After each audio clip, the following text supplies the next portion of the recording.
আজকে হাঁসগুলাকে ছেড়ে দেই না, এখানে প্রচুর বৃষ্টি হয়েছে। হায়, কতটা পানি জমেছে। অবশেষে ছেড়ে দিলাম। তারা কি খাবার চাচ্ছে?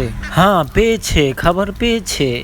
তো আজকে বৃষ্টি এত পরিমাণ এখানে হয়েছে যে হাঁস ছাড়ার জায়গা নেই। তো এখন আমি এক ক্লিকে এই পর্দাকে তুলিয়ে দেব।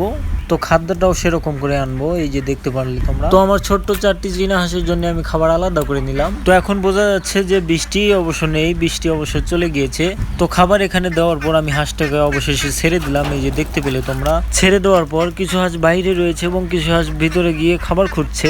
তো অবশেষে বাহিরে ডাক দিলাম, তারা চলে এলো। তারা খাবার জন্য কি পায়তারা করছে। হ্যাঁ, তারা পেয়েছে, খাবার পেয়েছে। তো এতই খিদে লেগেছে যা মনে হচ্ছে যে 3 দিন ব্যাপী তারা খায়নি কিছু। তো এই প্রাণীটার নাম হাঁসকে রেখেছে, তাকে আমি একটা চর দিতে চাই, কারণ এর নাম যদি হাঁস না রেখে ফাঁস রাখা হতো তাহলে কিন্তু এদের মানানসই নামটি হতো। কারণ এরা খাবার খেতে এতটাই ফাস্ট যে এক ক্লিকেই তারা অনেকটাই খেয়ে ফেলতে পারবে। তো এই বড় হাঁসটি খেয়ে লড়তে পারছে না, তার গলায় এতটাই খাবার রয়েছে। তো এরা খাওয়ার পরও কিন্তু আবার দৌড়িয়ে এসে খাওয়া শুরু করে দিয়েছে।